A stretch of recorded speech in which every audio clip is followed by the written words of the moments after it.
Hey, what's going on? Meteorologist Jonathan Kagas with you for another edition of Tropics Watch, and we have a few things to pinpoint for you on this Saturday morning edition. If you like the content we are putting out, please give this a subscribe.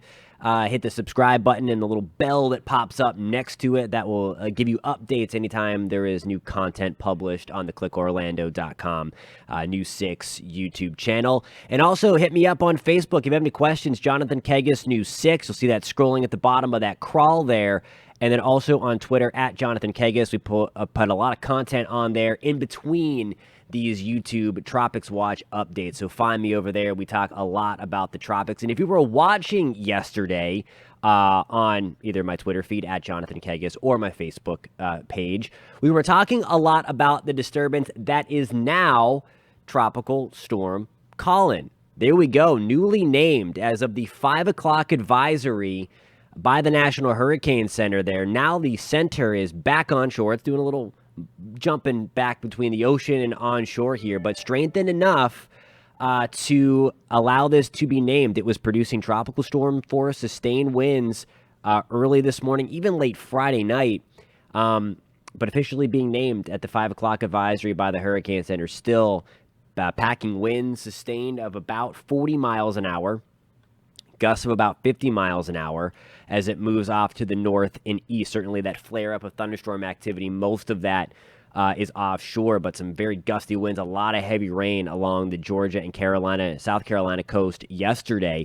Latest track from the Hurricane Center. Look at this. It's going to be an ugly weekend for the 4th of July. If you have plans along the Outer Banks, even as far north as Ocean City, Maryland, at the very least for rip current risk up in Ocean City, but some squally weather, if you will, some rainy weather, windy weather, gray, kind of ugly along the Carolina coast, especially up into the Virginia Beach area as well. You see it there by Saturday evening, Saturday afternoon by 2, right along the South Carolina, North Carolina border.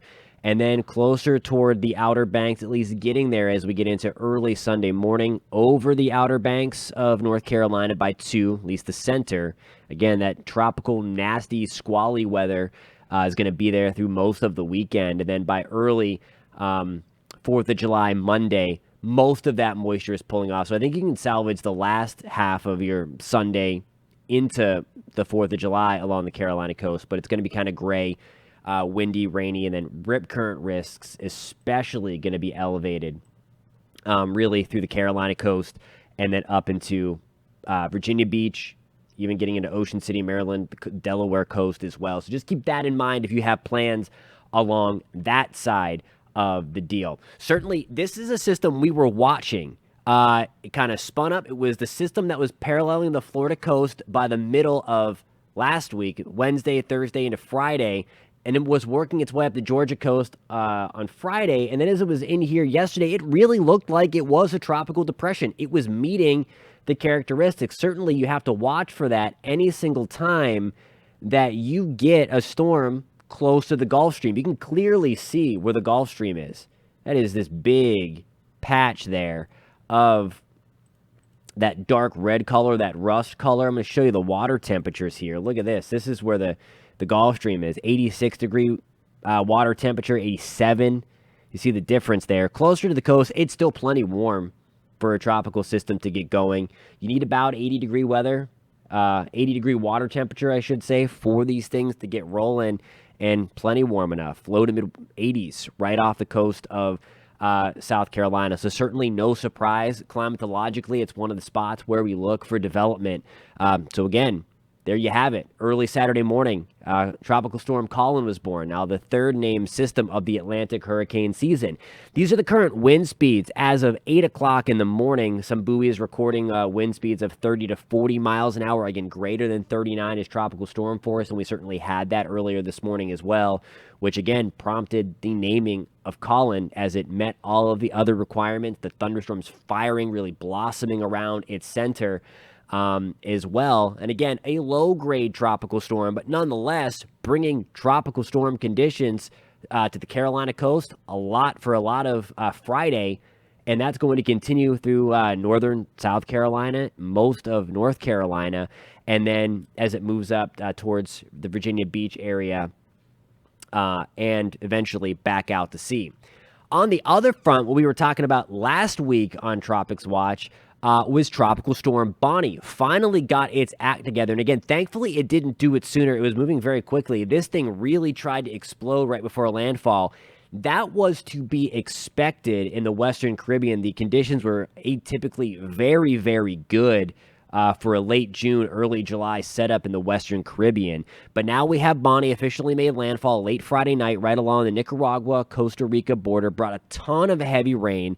It was a 50-mile-per-hour storm as it came on shore. And now you see again as of 8 a.m. on Saturday morning, the center is just about to come back over the Pacific Ocean. Now, this is going to be noteworthy because this is going to be a basin crossing storm from the Atlantic into the Pacific. And I want to show you the latest forecast now from the National Hurricane Center as a 40-mile-per-hour storm, again, as of 8 o'clock in the morning. Look at this. It's expected to intensify. Now, this is even makes it more rare that a storm would cross basins and then intensify, but it's expected to become a hurricane. Hurricane Bonnie, kind of paralleling the Mexican coastline in the eastern Pacific, even an 85-mile-per-hour storm. As we get into the early morning hours of Wednesday, so some craziness going on with another basin crossing storm. The last time we have had a system cross basins from the Atlantic to the Pacific was Tropical Storm Colin. That happened back in 2016. Hurricane Otto. We have Tropical Storm Colin. That is off the Carolina coastline.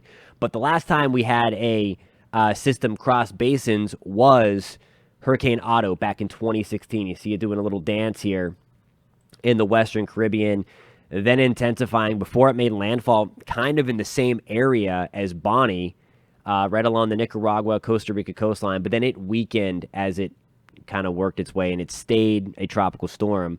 But that's the last time we had a basin crossing storm keep its name. So when all is said and done, the Pacific Basin is going to have two B-named storms. We already had Blast named earlier this season in the Eastern Pacific, so that's going to be a trivia question down the line. The last little area of development in the Atlantic Basin that is highlighted by the Hurricane Center, this flare-up of thunderstorms that crossed the Antilles, the Lesser Antilles, the other day, now officially in the Northeast Caribbean, also known as the Hurricane Wasteland. A lot of times it's really, really hard for anything to get going in this part of the Caribbean. There's a ton of wind shear out here, and that is one of the main reasons why the Hurricane Center is only giving this entity, if you will, a 10% chance for development over the next 2 days and 5 days, so not anticipating much as a result of this disturbance here. So some good news. It's going to eventually drift to the north, so maybe giving Puerto Rico some beneficial rain as well, but really nothing to write home about on that front.